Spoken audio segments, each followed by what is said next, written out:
So I'm in the middle of writing Only Tens 2.0. If you don't know what Only Tens is, it's the book I wrote back in 2015, which was my exploration of my to-do list, of my being overwhelmed, having ADD, and trying to figure out how to get my energy and my actions and my focus all in line with what I want to do with each day. I was driving myself crazy. So I wrote this book called Only Tens and came up with a whole system on how to focus on what's important. Now, it's not a completely new uh, subject. It's not a completely new way of life, but it was mine and it worked really well. And so far, it's sold about 60,000 copies. So we're working on Only Tens 2.0.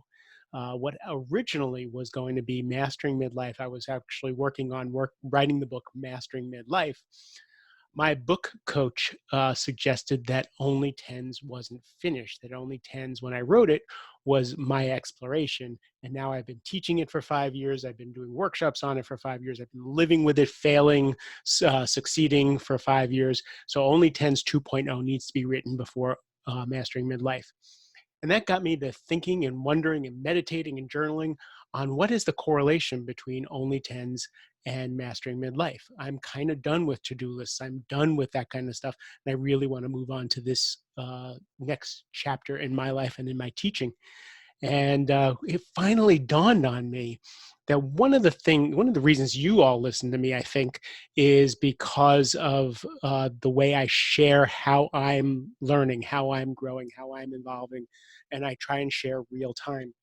And I realized that Only Tens was me shocking myself out of lying to myself about being a victim in life.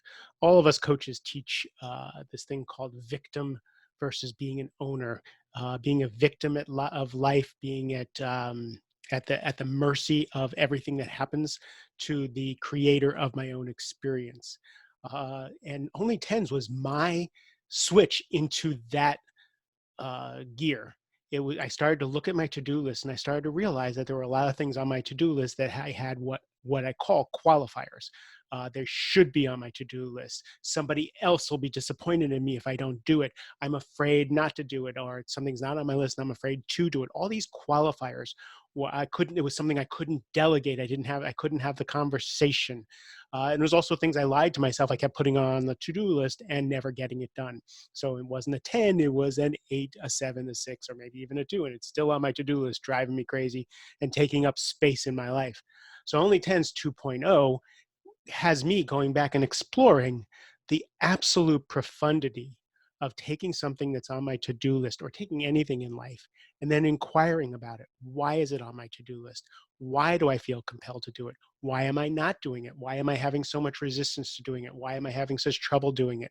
Why do I do X and not Y? Why is it easy for me to go buy a new camera and spend an entire weekend learning how to use it, and yet when I have to sit down and do my taxes, it's just agony? And all of a sudden, I started to see the correlation between mastering midlife, enlightenment, spirituality, and a to-do list.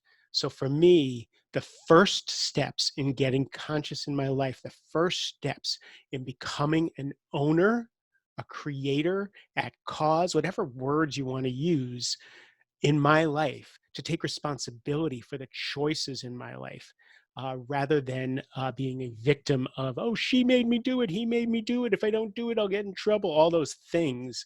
It's really putting me in the driver's seat of my own experience of life. And that changed everything. That changed the way I had conversations, the way I set boundaries, the way I made agreements, and all of that. So Only Tens and Only Tens 2.0, again, are the first steps for me in a spiritual journey of awakening to creating my own life. Mastering Midlife is going to be, I guess, what comes after that. Now it's all of a sudden it's become a blur, since we're writing all 3 books this year. So uh, yeah, you can go to my website and get the free Only Tens videos. You don't even have to buy the book, and you can get the free downloads of the videos, and you can find out what Only Tens is, and you can have your own epiphanies, looking at your own to-do list. In fact, Only Tens used to be called Using Distractions to Get the Right Things Done, which I think is a silly title. And now it's going to be Only Tens confront your to-do list, transform your life. I think that's much more apropos. So take your to-do list, take a look at it, confront yourself of why things on it, and get your first steps into becoming an owner of your experience. If you like the podcast, please, please, please share. Tell people about it. Rate the podcast. I really appreciate it. And as always, be kind to yourself. I love you. Have a great